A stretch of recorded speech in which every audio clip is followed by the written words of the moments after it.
Bonjour à tous, présentation de la scie anglais sans fil de chez Evolution.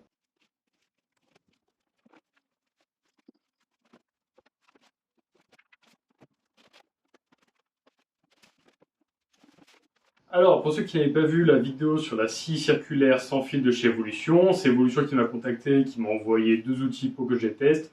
Il y avait celle-ci, je vous remets le lien de la vidéo. Et il y avait du coup aussi cette petite scie anglais portative sans fil. Donc la vidéo n'est toujours pas sponsorisée, il y a juste le lien d'affiliation dans la description. Si vous voulez aller voir, attendez d'avoir regardé les vidéos pour vous faire votre propre avis. Et je pense que pour celle-ci, on va pousser les tests encore plus loin. On va en profiter pour faire un petit comparatif entre la scie anglais Evolution et la scie filaire à onglet de chez Parkside avec le support. Evolution devait aussi m'envoyer leur support pour que je puisse faire un comparatif des deux. Mais bon, ils m'ont déjà envoyé ces deux outils, c'est déjà très bien, on va pas en demander trop. Alors la scie anglais Parkside, c'est une scie que j'ai achetée maintenant il y a un an à peu près. C'est une scie dont je me sers sur environ 90% de mes projets. Elle est très pratique. Elle est super bien pour seulement, elle était à 130 € si je ne me trompe pas, sans le support. Le support, lui, il était à 60 € et c'est vraiment un outil indispensable pour moi. Je vais pas vous mentir, quand j'ai déballé et testé la scie anglais Evolution, je me suis dit, c'est pas possible, je ne vais pas pouvoir faire de comparatif avec la scie anglais Parkside. Parce qu'à chaud, ma première réaction, ça a été la déception quand je l'ai déballé. Vous allez comprendre pourquoi. Concernant cette scie anglais, elle était fournie seulement avec un petit adaptateur pour aspiration qui se met à l'arrière de la machine comme ça, ou alors vous avez aussi fourni avec le petit sac à poussière Evolution.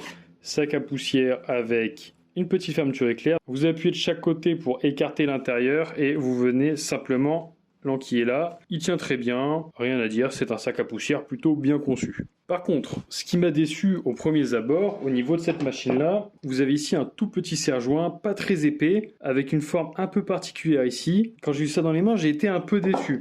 Comparé à la Parkside, où on a quelque chose de quand même beaucoup plus épais et beaucoup plus gros, avec, je trouve, des molettes un peu plus pratiques. Voilà, pour moi, la Parkside avait un avantage à ce niveau-là. Même ici, vous avez des petits crans où vous pouvez venir le visser sur la Parkside, chose que vous n'avez pas à ce niveau-là. Donc ça, c'est à vous de vous débrouiller pour régler bien la tige comme il faut. Alors ensuite, au niveau de la Parkside. Donc là, je ne vous parle pas de la taille ni de la puissance, parce que ça, c'est une machine qui est filaire et elle a une lame de diamètre 210. Donc ça, la puissance et la taille, ce ne sont pas des choses que je vais comparer entre les deux machines. C'est plus la conception que je vais comparer. Quelque chose à ce niveau-là de très bien conçu sur les côtés, vous avez quelque chose qui vient se régler comme ça. Bon, c'est vrai que les coulisses auraient pu être un peu plus travaillées, mais ce n'est pas grave. Là, vous venez serrer et vous avez un déport qui est assez important si vous avez la machine seule, que vous n'avez pas le support qui vient ici. Et chose vraiment géniale, vous avez ici une petite cale. Ça, c'est une petite cale où vous pouvez venir régler la taille entre là et là, bien sûr. Vous pouvez venir régler et faire vos coupes à la chaîne. Vous n'avez pas à réfléchir, vous les calez, vous prenez à distance et tac, vous envoyez. Ça par contre, c'est vraiment génial. Vous avez bien sûr la même chose de l'autre côté. Elle est fournie avec deux serre-joints qui sont d'assez bonne facture, donc un ici et un ici. Et sur celle-ci, vous pouvez faire des coupes jusqu'à environ 35 cm de large. Vous avez ici des petits boutons de verrouillage rapide qui sont très bien conçus. Vous le mettez comme ça et ça vient bloquer. Donc ça sont les avantages majeurs, on va dire, de cette machine-là que je n'avais connu sur aucune autre machine. Donc vous avez ça réglable avec les cales et vous avez les serre-joints rapides. Donc ça c'est très bien. Maintenant passons aux défauts qu'on a sur cette machine. Le problème qu'on a ici, c'est qu'en dessous, comme la plupart des machines, vous avez des petits écrans d'arrêt réglés sur des degrés qui sont utilisés assez souvent. Sauf que cette petite cale est décalée par rapport au cran. Donc ça veut dire que vous ne pouvez jamais vous mettre sur l'écran, sinon vous aurez quelque chose de faux lors de votre découpe. Donc ça, c'est quelque chose d'assez embêtant. C'est tellement faussé que j'ai pensé à enlever cette partie pour pas que ça me dérange. Autre problème, ça fait un an que je l'ai et je traite mes outils avec beaucoup de soin. Je la graisse assez souvent avec de la graisse spéciale, pas du WD-40. Et ici en bas, c'est encore pire, vous commencez à avoir des traces de rouille. Donc ça, c'est pas génial, alors que j'en prends extrêmement soin. Au niveau des rails linéaires, vous avez ici un caoutchouc qui a sauté, qui devait venir ici. Vous avez pareil là. Donc là, lui, il a sauté, je ne sais pas comment ça se fait, parce qu'il n'y a pas énormément de place dans le cache pour qu'il puisse sortir, donc je ne sais pas comment ça s'est passé. Donc sur cette machine, elle se règle comme ceci, donc ça, pas de souci. On va de 45 degrés à 45 degrés, avec le cran, s'il veut bien, sera enclenché. Et là, vous voyez qu'on est décalé de quasiment 1 à 2 degrés au niveau du petit tic. Donc à ce niveau-là, en déverrouillant la petite molette qu'il y a derrière, elle peut s'incliner jusqu'à 45 degrés. En faisant bien sûr attention à enlever les serre-joints quand on utilise ce mode-ci. À ce niveau-là, vous avez des réglages fins de butée de profondeur, donc vous pouvez venir embuter comme ceci. Personnellement, j'ai remplacé la vis ici parce que je n'avais pas assez de course sur la vis d'origine. Moi, je souhaitais avoir quelque chose qui pouvait venir embuter beaucoup plus rapidement. À l'arrière de la machine, vous avez aussi deux réglages fins pour mettre les butées maximales et minimales du réglage de l'inclinaison. Et ici, vous avez une petite vis sur ressort pour éviter les vibrations pour venir bloquer la course. Concernant le support, c'est un très bon support. Le seul défaut que j'aurais à lui reprocher, c'est, vous voyez ce qui vient se clipser sur le support, et ben il est totalement incliné, il penche. Du coup, ce que j'ai fait, je suis venu avec une vis ici et j'ai redressé l'arrière de la machine pour avoir quelque chose de plan par rapport à mes rouleaux. Donc ce support, il est très très bien. Vous avez juste à décrocher ici, et là, vous venez prendre votre machine et vous avez juste à replier les pieds. Pour replier les pieds, vous venez appuyer ici et là, tac, ça se replie super facilement et ça se déplie super facilement. Je l'emporte très souvent sur les chantiers, c'est très très bien. Pour remettre la machine, vous avez juste à l'enquiller sur l'avant et venir l'enfoncer. Et là, on est bon, on a juste à serrer ici. Vous avez des petits vis de réglage pour essayer de régler la prise au niveau des deux barres ici. Mais il n'y a rien qui permet de régler la hauteur, à moins qu'il y ait quelque chose que j'ai loupé, mais il ne me semble pas. Sur le côté, vous avez des bras extensibles, vous déverrouillez ici et vous pouvez tirer. Donc ça s'étend sur une largeur assez confortable, on va dire. On a juste à venir serrer ici, et là on peut venir mettre des belles planches. Et ici, vous pouvez même le régler en hauteur, ça c'est très pratique. Autre petit problème, c'est que les petites vis qu'il y a ici sur les rouleaux, voilà, vous voyez, elles se dévissent très facilement, donc il faut venir les revisser assez régulièrement. Donc ça, c'est à peu près tout ce qu'il y a à dire sur la Parkside. Concernant la scie anglais Evolution, je vous avais dit que j'avais été très déçu la première fois que je l'avais déballé, que je l'avais monté. Peut-être que vous avez compris pourquoi par rapport à la présentation de la Parkside maintenant. Avec tous les avantages qu'avait la Parkside pour 130 € et aussi la dimension, j'étais un peu déçu. Surtout que celle-ci, avec le pack batterie et chargeur, elle est sur du 339 €. Appareil seul, il est à 229 €. Par contre, dès les premières utilisations, je vais être honnête, ma vision de cet outil a totalement changé. Vous allez comprendre pourquoi. Déjà, il y a le fait qu'il soit à batterie. À batterie, c'est génial, je peux l'amener sur tous mes chantiers, c'est super. Il est un peu petit en course, c'est vrai, on peut couper à peu près du 23 cm, sauf que les rails sont super bien conçus, ils sont super résistants. Il n'y a pas un seul jeu, il est très portatif, il fait très bien le travail. La batterie s'insère à l'arrière de l'appareil.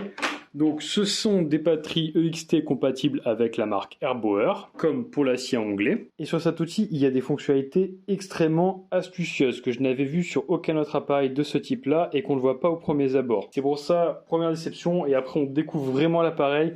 Par exemple, la butée de profondeur. Normalement, elle se met comme ça, sauf que vous pouvez aussi mettre ce petit clapet et là vous avez une butée de profondeur que vous pouvez enlever à volonté sans avoir besoin de la re-régler, et ça c'est vraiment génial. Sur la Parkside il n'y a pas ça, je suis obligé de re-régler à chaque fois ma butée de profondeur si je ne veux plus l'utiliser, donc ça c'est top. Un autre avantage de taille qu'on n'utilise pas très souvent mais qui peut sauver dans certaines situations, celle-ci peut aller jusqu'à 50 degrés de coupe, et ça ce ne sont pas toutes les machines qui peuvent se le permettre. Autre différence de taille par rapport à la Parkside, c'est que cette scie est super agréable d'utilisation. Vraiment, on peut appuyer à un doigt, c'est super pratique. Les rails linéaires sont super doux. Ça, c'est vraiment quelque chose de génial. Sur la Parkside, même au début où les rails linéaires étaient neufs, ils étaient de moins bonne qualité et ils étaient beaucoup moins agréables. Je vais pas vous mentir, cette scie, depuis que j'ai l'autre, je la trouve beaucoup moins agréable et je ne l'utilise quasiment plus à part pour des grosses longueurs. Et surtout, écoutez... Et là par contre, on peut y aller à un doigt, mais ce n'est pas la même résistance sur toute la course de l'utilisation. Même au niveau des rails, on est sur quelque chose de beaucoup moins agréable et de beaucoup moins pratique. Un autre point très important pour moi dans mon cas, parce que je fais pas mal de chantiers en déplacement, elle est super bien équilibrée. Je peux la porter comme ça, me déplacer, elle va pas me taper dans les genoux. J'ai pas trop besoin de forcer sur l'épaule pour la décaler du corps. Elle est vraiment très légère et elle est super agréable. Elle est très bien équilibrée. Oh, attendez.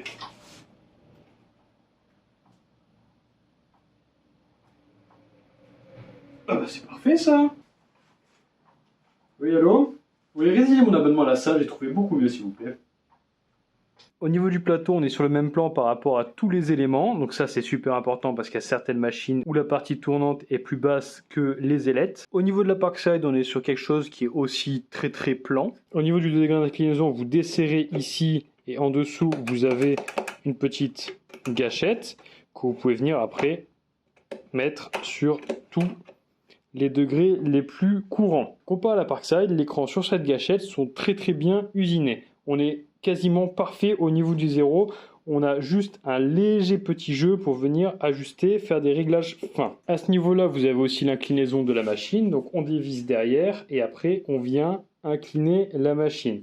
Vous avez une petite butée ici pour un angle qui est à 33 degrés. Donc je ne sais pas trop à quoi ça sert le 33 degrés. À vous de me dire pourquoi il est marqué ici et pourquoi il nécessite d'avoir un petit stop. Mais on vient tirer sur le stop et on peut aller jusqu'à 45 degrés. Pareil, vous avez ici et de l'autre côté des petites vis de réglage fin pour mettre les stops de butée. Et contrairement à la Parkside, même si on dévisse la molette ici, elle reste assez rigide pour qu'on n'ait pas à venir galérer pour la replacer à une main et venir serrer dans l'autre et perdre son réglage. Là, vous la mettez sur un degré choisi et elle reste en place, elle ne bouge pas. Vous avez juste à resserrer après.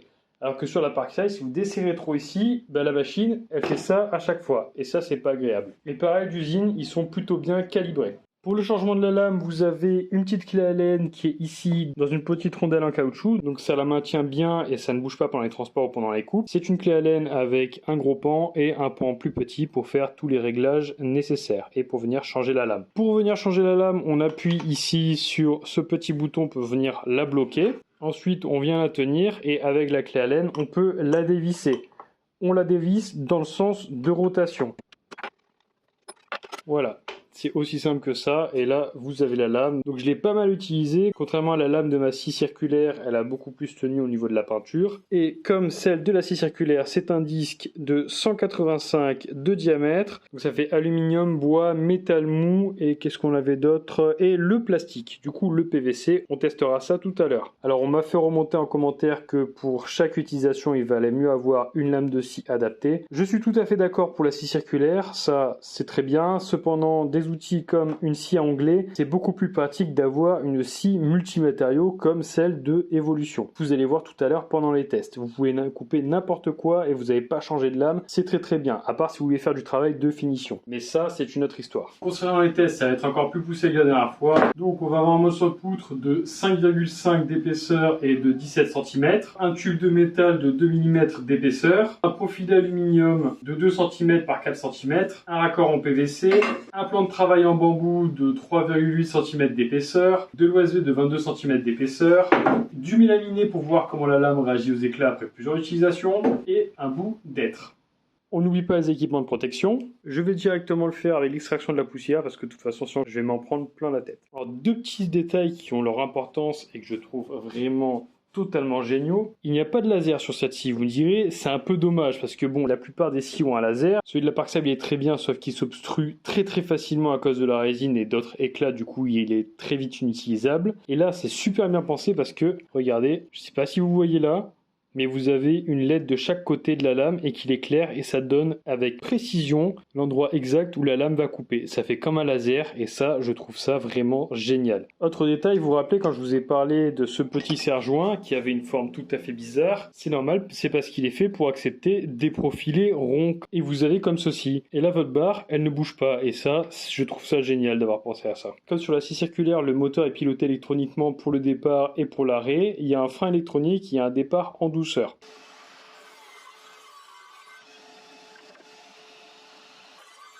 Regardez-moi ça, elle est tellement bien réglée que j'ai pas peur de faire une coupe en deux passages.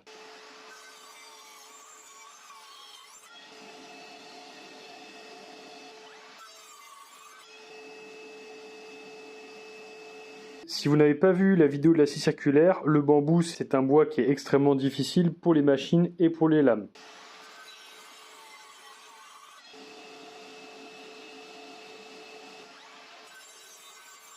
Alors, en dessous, c'est extrêmement propre, sauf qu'ici, on a quelques éclats. Mais bon, c'est pas une lame de finition, c'est de lame multimatériaux, et j'ai pas fait de trait pour éviter les éclats. On va essayer avec un trait. On a toujours quelques éclats ici, mais beaucoup moins, et là, on a quelques éclats.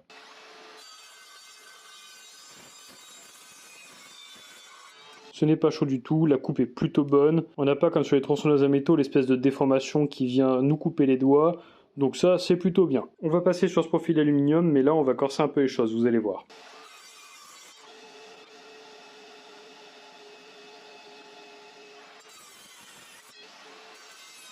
Pareil, la coupe est plutôt propre, pas trop de soucis. Il n'a pas fondu, il s'est pas déformé. Maintenant, on va tester la coupe à 45 degrés comme ça. On va pas tester l'inclinaison pour voir si elle est bien réglée d'usine. Parce que le problème, c'est que je n'ai rien d'assez petit pour régler efficacement l'inclinaison de ma machine. Donc, je vais juste tester pour voir la consistance de la coupe. Bien sûr, on n'oublie pas de dévisser ici et de tirer le petit rail pour pas qu'il se fasse couper lors de la coupe à 45 degrés. Bon bah écoutez, la butée est bien réglée d'usine parce que regardez, là je peux tester comme ça par contre et on a bien un 45 degrés. Donc ça, c'est très bien. Et la coupe a l'air d'être assez constante. On a la même distance de là à chaque fois. Donc ça, c'est très bien. Je ne vais pas vous cacher que j'ai ressenti une légère baisse de vitesse après toutes les deux coupes que j'ai faites sur les parties en aluminium. Je pense que le carbure est un peu parti, ça coupe quand même très bien, mais on a un léger ralentissement. Maintenant, on va passer aux défauts de cette machine, parce que oui, il en faut. Il y a quelques petites choses qui me chagrinent, notamment, ici on n'a toujours pas de petit ressort pour éviter que les molettes ne se dévissent. On en a un ici pour éviter qu'elle se dévisse celle-là, mais pas sur les autres. Ça, ces petites molettes de butée, celle-là c'est un peu lubrifié toute seule, mais elles sont quand même assez rigides. Et la prise n'est pas assez bonne à mon goût. Je trouvais que sur la Parkside, elles étaient mieux parce qu'on avait une petite boule et au moins on pouvait bien tirer. Sur celle-ci, pour la régler, c'est encore une horreur. Je ne vais pas vous cacher que les ailettes me chagrinent un peu. Ce plastique comme ça m'a pas l'air assez résistant. Si on avait quelque chose de réglable comme sur la Parkside, ça aurait ajouté une plus-value. La dernière chose qui me chagrine, c'est au niveau de l'aspiration. Je trouve que l'aspiration n'est pas encore assez bonne. Je m'en prends plein la tronche, surtout quand je coupe du métal ou de l'aluminium. Alors, au final, cette petite scie onglée, moi, comme je vous l'ai dit, je la prends sur tous mes chantiers maintenant, je l'adore. Pour faire de la petite menuiserie, pas plus de 23 cm, c'est très bien. Des moulures, du parquet, ce que vous voulez, même des rails de placo, elle se débrouille très bien, surtout avec la scie multimatériaux. Encore une fois, ce n'est pas parce qu'elle m'a été offerte que j'ai été tendre avec elle, mais c'est mon avis honnête. Elle est vraiment géniale. Je vous ai dit, première déception dès que je l'ai ouverte et que je l'ai montée, je trouvais que le prix n'était pas assez justifié jusqu'à ce que j'utilise pour la première fois. C'est quelque chose de génial. Elle est très portative, elle est très légère, elle est assez puissante. Vous avez vu sur les tests, elle se débrouille très bien sur tous les matériaux. Franchement, c'est un régal de l'utiliser. J'aurais bien voulu tester le support d'évolution. Tant pis, c'est pas grave. En tout cas, c'est quelque chose de très bien. Énormément d'avantages, elle est bien conçue, il y a pas mal d'innovations, enfin je trouve des innovations parce que j'ai pas d'autres comparatifs. Il faut pas oublier que moi j'avais juste la Parkside avant et j'avais aussi la McAllister bien avant. J'ai dû la rendre parce que elle était voilée.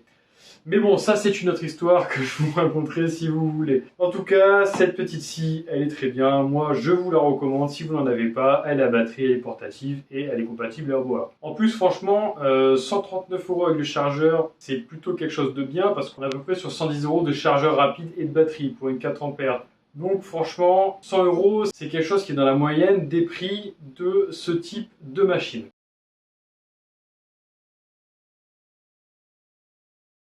Si cette vidéo vous a plu, et j'espère que c'est le cas, n'hésitez pas à liker, commenter et partager, ça m'aide beaucoup et ça fait évoluer la chaîne. On se dit à la prochaine.